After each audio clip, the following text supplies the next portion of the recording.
Good morning.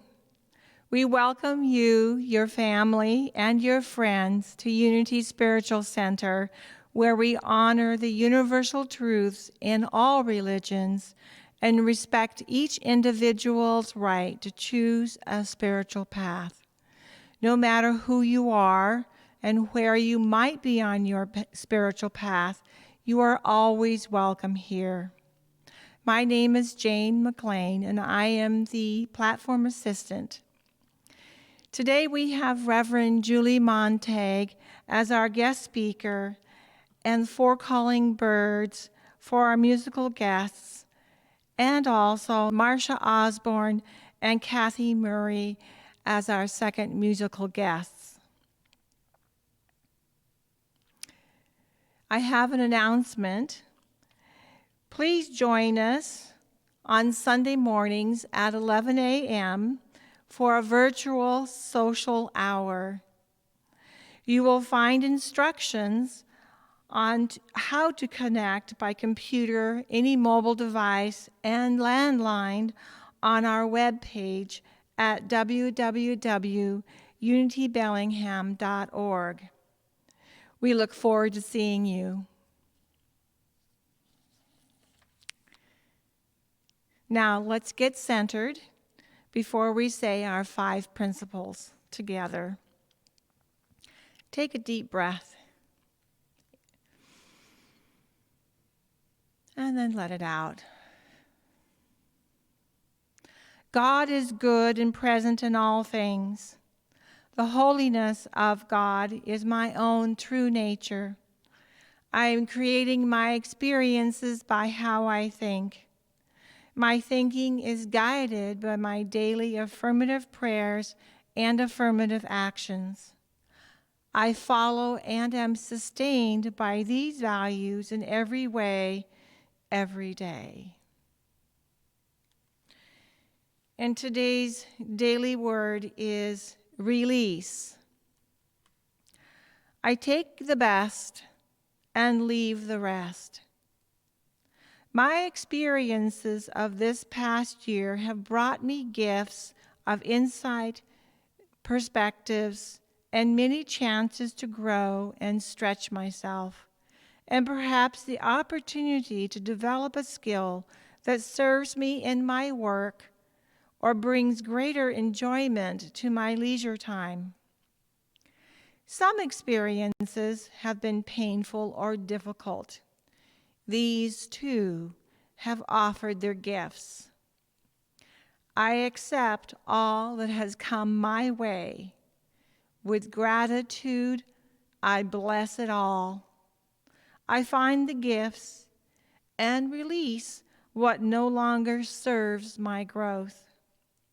Assured that God is my dependable source, I release any pain of a financial setback. In the joy of restored health, I release any memories of illness. Grateful for all modes of connection, I release any pain of loneliness. I move forward feeling lighter, cleansed, and renewed for my journey forward. And from Isaiah chapter 43, verse 18, do not remember the former things or consider the things of old. Today is a new day in my life, and I am free to release the past. I am filled with new inspiration for the endless possibilities. Today I make a new start, tuning my heart to the loving wisdom of God. So now I let go, let all of my old worries go. And this is what I choose to say. I release and I let go. I let the Spirit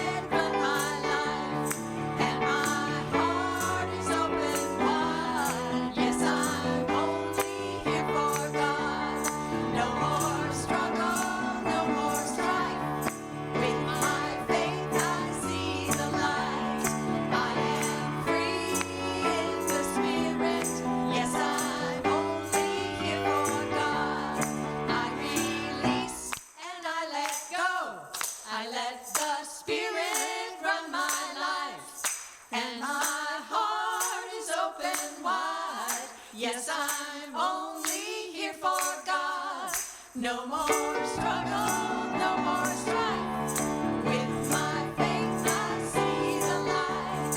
I am free in the spirit. Yes, I'm only here for God. I am free in the spirit. Yes, I'm only here for God.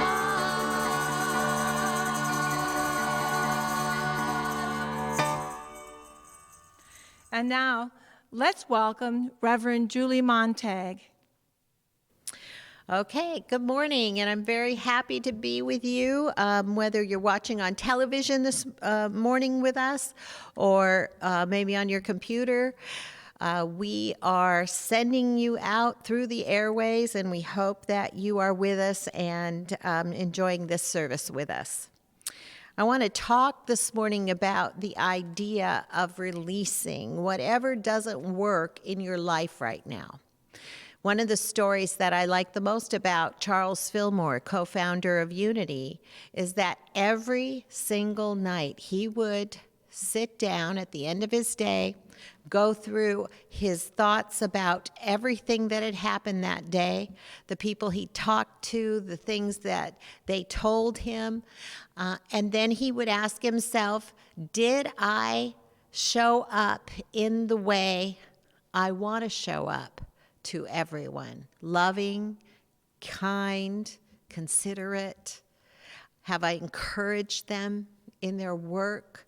Have I done the most I can do to help them be the very best they can be? And he says, when he writes about this, is oftentimes he will notice that he was a little short with someone, or he didn't answer a question quite as thoroughly as they needed.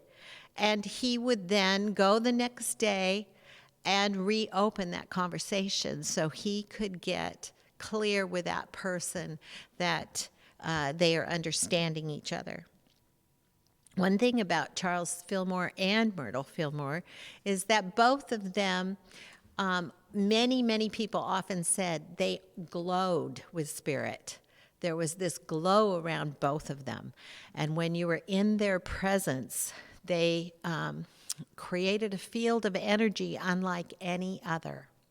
One of my dear friends, who's passed on now, it was Rosemary Fillmore Ray, who was the granddaughter of Charles and Myrtle.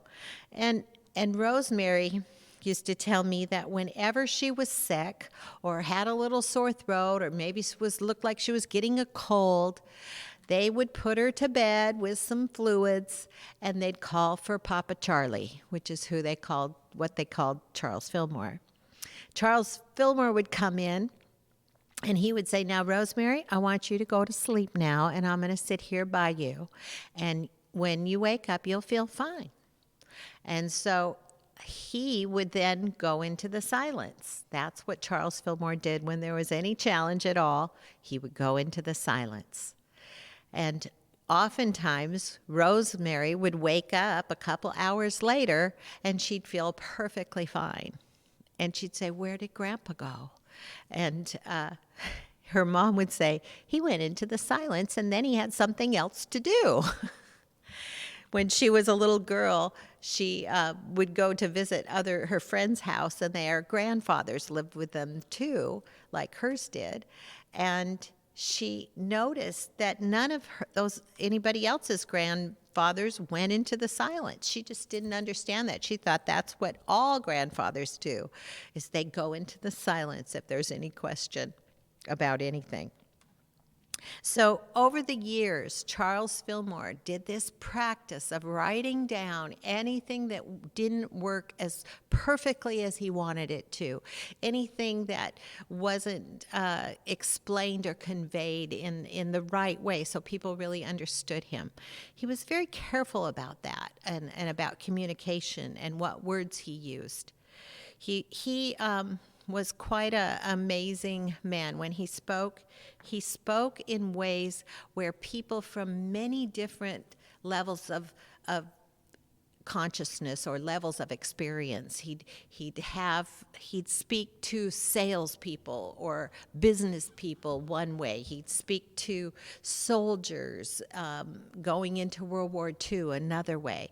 He would speak to all the workers at Silent Unity in building them up and beholding the Christ in all of them. So his job really was holding everything together, and it was a big job at the beginning.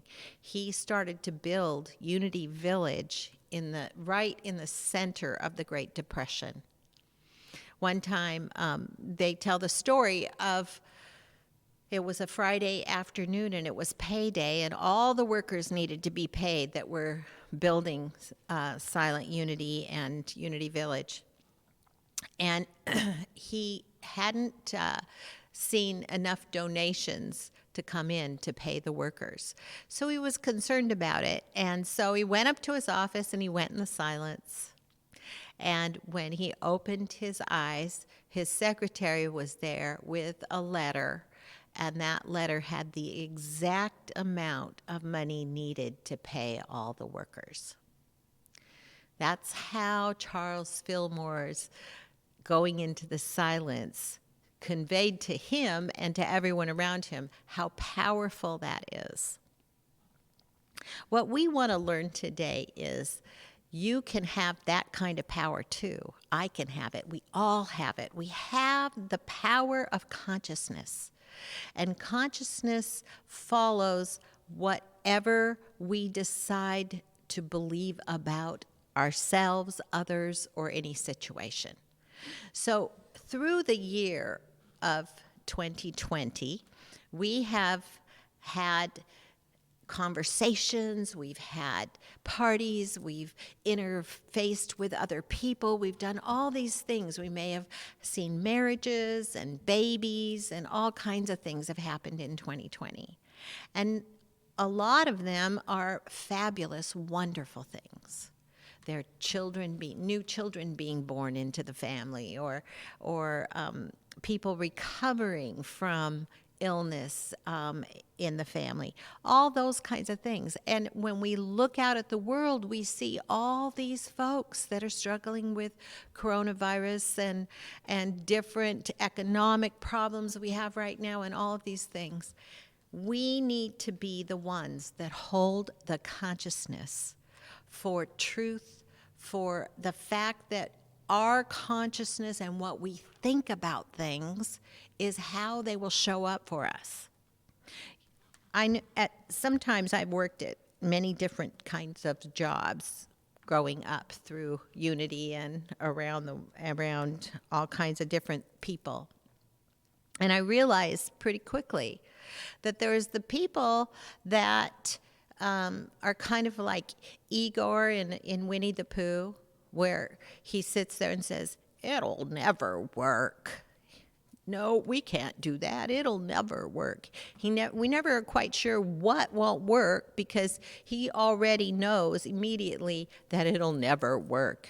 He is that part of consciousness that's in all of us that wants to give up before they even tried. And so sometimes things as simple as that, saying, "Oh, that might be too hard," or "Oh, that might take too much time," or "Oh, it might be not work out the way it should." That kind of consciousness keeps us from experiencing all we can be and how wonderful it is. There's a story my husband told me, read out of the paper yesterday. He said, this family had decided to homeschool because of the pandemic.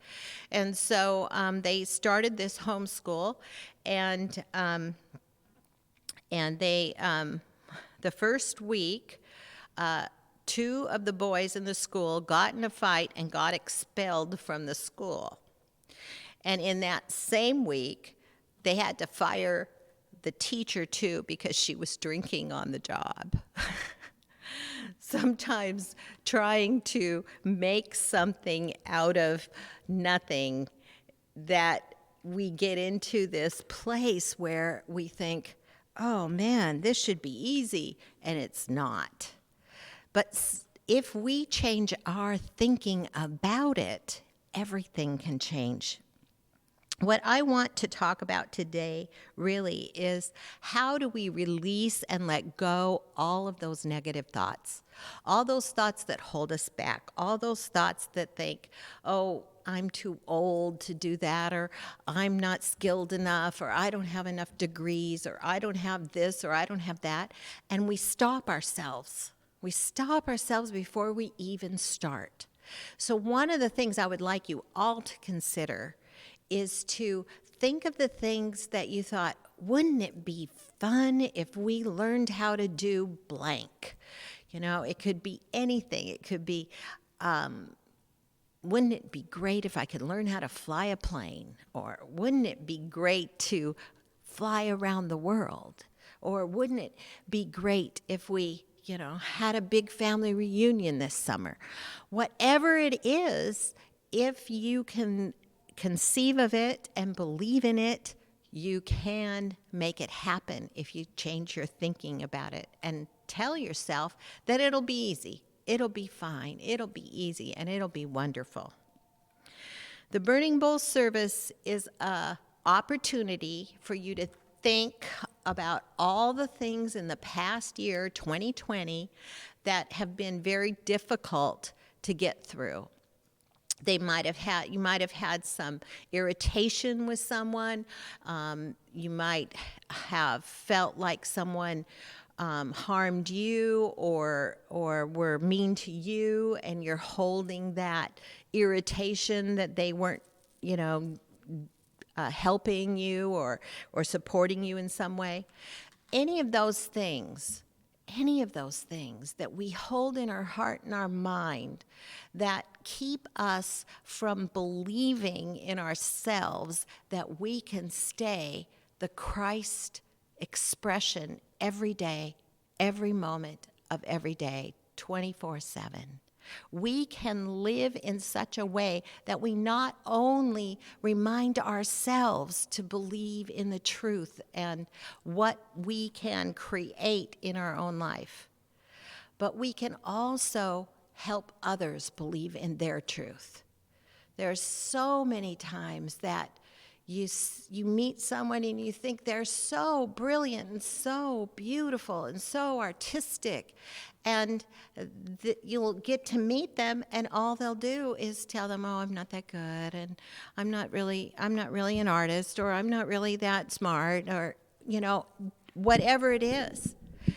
I really hope that all of us this year in 2021 look at every opportunity that comes our way that seems like it'd be something you'd really enjoy doing and say, why not?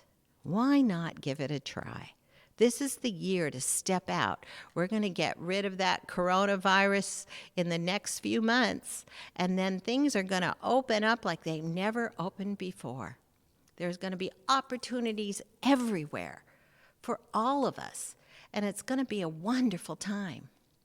So, step one is today we're going to take a little piece of paper and we're going to write on that little piece of paper the things that we have encountered in this last year of 2020 that we do not want to drag the feelings, the upsets, the irritations, or anything that's gone on. We don't want to bring it into 2021.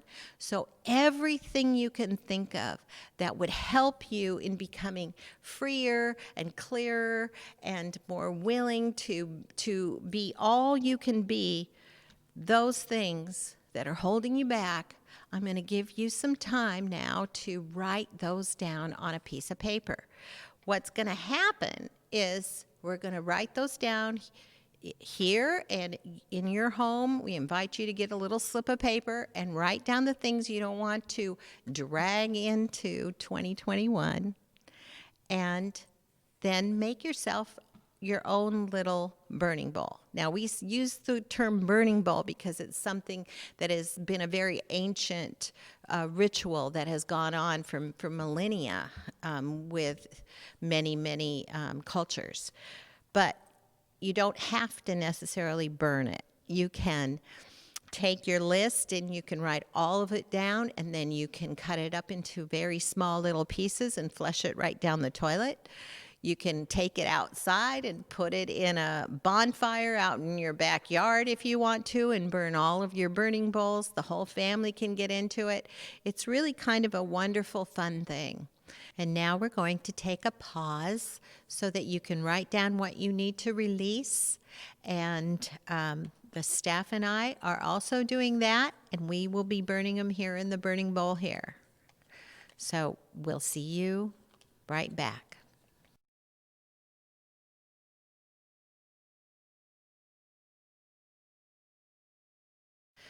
Welcome back.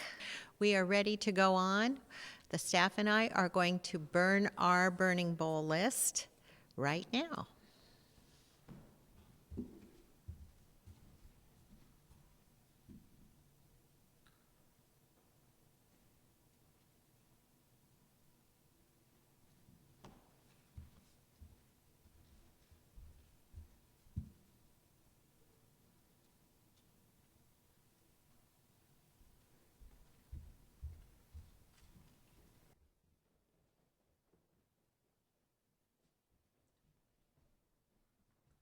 And when you are done, and when you've watched that go up in the smoke, and you know our Native American brothers and sisters know that the smoke carries all of the insights to the ancestors, which are the wise ones that will help us through our year. So you may want to keep that in mind too. Anyway, 2020 is over, and now we're stepping into a wonderful, magical, exciting, and profound year for all of us. And I just can't wait to see where we all will go in this new year. I hold that in my heart for you, every one of you, and I know that as you free yourself in consciousness, anything is possible. Anything. God bless you, and have a wonderful 2021. Thank you. Thank you, Reverend Julie, for being with today and leading us in the burning bowl ceremony. We have now reached the part of our service that we get to give to practice the abundance that we are. There are two ways that you can give. You will find that information at the end of the service. We are always grateful for your generous gift. As you consider your gift, please affirm, I give freely and joyfully, for God is my source, and I have abundance in all areas of my life. Please say with me our offertory blessing.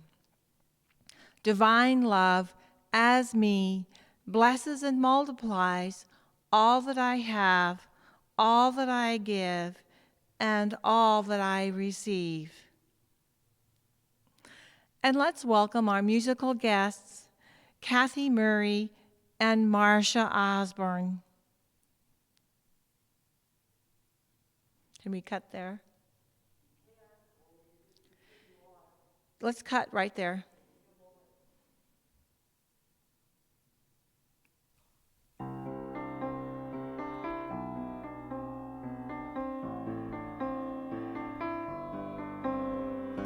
You will do amazing things with the choice each new day brings. And with every breath you take, bless the progress that you make. The reason you live is found in every gift you give. Love your life, love your dreams. You will do amazing things.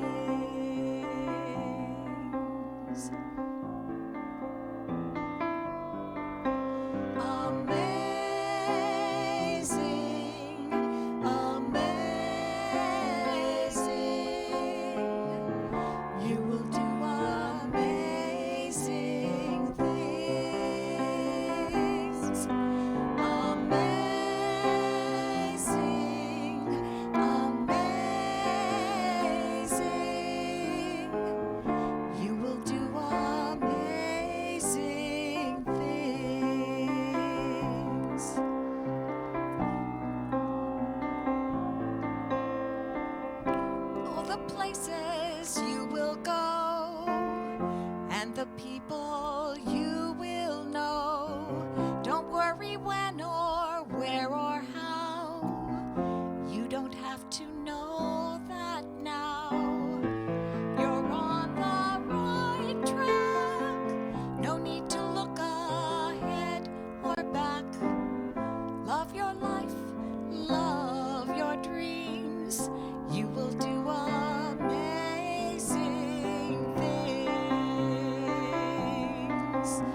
So close your eyes, take a breath, and smile.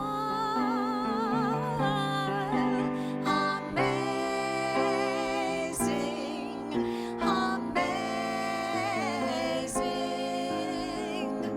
You will do amazing things. Amazing, amazing. You will do amazing things.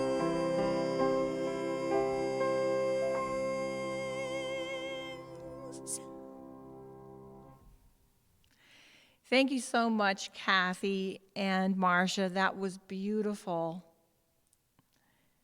We are at the end of the service. Let us say our prayer of protection. The light of God surrounds us. The love of God enfolds us. The power of God protects us. The presence of God watches over us. Wherever we are, God is, and all is well. Thank you for being with us today, and have a blessed week.